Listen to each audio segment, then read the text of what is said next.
તો નમસ્કાર મિત્રો, સ્વાગત છે તમારું ગુજરાતના વાતાવરણની એક ખાસ અપડેટમાં. પવનોની અસ્થિરતા, વેસ્ટર્ન ડિસ્ટર્બન્સ અને ગુજરાતના વાતાવરણમાં પલટો.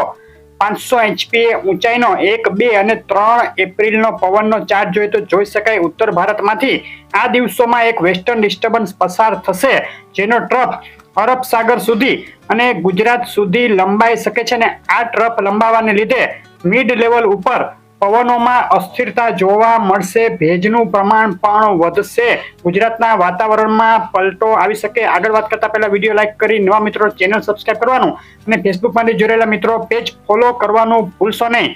1 થી 5 એપ્રિલની આગાહીની વાત કરીએ તો નીચલા લેવલે પવનોમાં અસ્થિરતા વધી જશે, જે મુખ્યત્વે મહારાષ્ટ્ર, તેને લાગુ ગુજરાતના વિસ્તારો અને સૌરાષ્ટ્રના અમુક વિસ્તારો પૂરતી સીમિત રહેશે.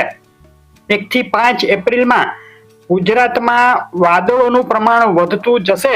દક્ષિણ ગુજરાતના લગભગ તમામ વિસ્તારો તેમજ પૂર્વ મધ્ય ગુજરાત, મધ્યપ્રદેશ સરહદ લાગુ વિસ્તારો, ઉત્તર પૂર્વ ગુજરાતના સાબરકાંઠા, મધ્ય ગુજરાત, અમદાવાદ આસપાસ વિસ્તારો, સૌરાષ્ટ્રમાં દક્ષિણ સૌરાષ્ટ્ર, પૂર્વ સૌરાષ્ટ્ર તેમજ અમુક વિસ્તારો પશ્ચિમ સૌરાષ્ટ્ર અને કચ્છના આ વિસ્તારોમાં વાદળોના પ્રમાણમાં વધારો થશે. અલગ અલગ દિવસે અલગ અલગ વિસ્તારોમાં મિડ લેવલ અને હાઈ લેવલના વાદળો જોવા મળી શકે છે.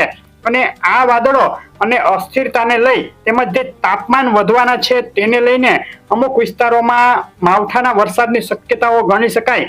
દક્ષિણ ગુજરાતના વલસાડ, તાપી, ડાંગ, નર્મદા જિલ્લો, મધ્ય પૂર્વ ગુજરાતના મધ્યપ્રદેશ સરહદ લાગુ વિસ્તારો છે તે, વડોદરા, અમદાવાદ આસપાસના વિસ્તારો, એકલ દોકલ વિસ્તાર, સાબરકાંઠા, અરવલ્લીના, સૌરાષ્ટ્રના ભાવનગર, બોટાદ, ગીર સોમનાથ, અમરેલીના એકલ દોકલ વિસ્તારો, આ વિસ્તારોમાં વાતાવરણમાં પલટો આવે અને છાંટછૂટ અને હળવા ભારે ઝાપટા અને ક્યાંક ક્યાંક ગાજવીજ થાય.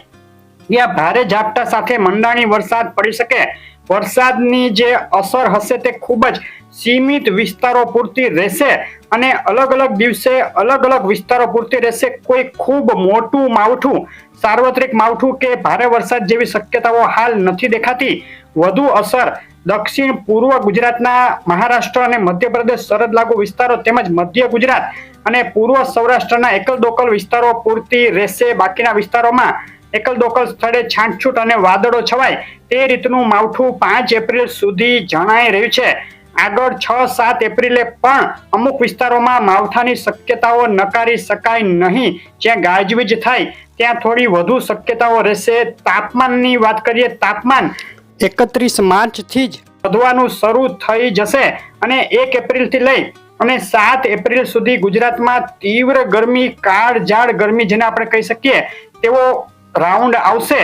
અને મુખ્યત્વે દક્ષિણ ગુજરાતના મહારાષ્ટ્ર સરહદ લાગુ વિસ્તારો, મધ્ય ગુજરાતના તમામ વિસ્તારો, અમદાવાદ, વડોદરા આસપાસના વિસ્તારો, આણંદ, નડિયાદ, ખેડા, ભરૂચ, ઉત્તર સૌરાષ્ટ્ર, દક્ષિણ સૌરાષ્ટ્ર, ગીર સોમનાથ, અમરેલી, ભાવનગર જિલ્લો, બોટાદ જિલ્લો, સુરેન્દ્રનગર જિલ્લો, કચ્છ અને ઉત્તર ગુજરાતના બનાસકાંઠા, આ વિસ્તારોમાં તાપમાનનો પારો 41 ડિગ્રીથી લઈ અને 3 થી 7 એપ્રિલ વચ્ચે 43-44 ડિગ્રી સુધી જઈ શકે છે.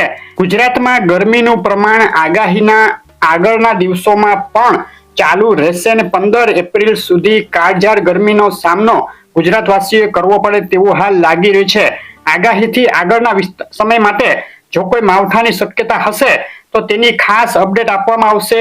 માવઠું ચાલુ હશે, વાતાવરણમાં પલટો આવશે ત્યારે પણ અપડેટ આપવામાં આવશે. તો આગોતરું એંધાણ અને આ રીતની હવામાનની અપડેટ માટે વિડીયો લાઈક, શેર કરી ચેનલ સબસ્ક્રાઇબ કરવાનું, ફેસબુકમાંથી જોડેલા મિત્રો પેજ ફોલો કરવાનું ભૂલશો નહીં. આભાર.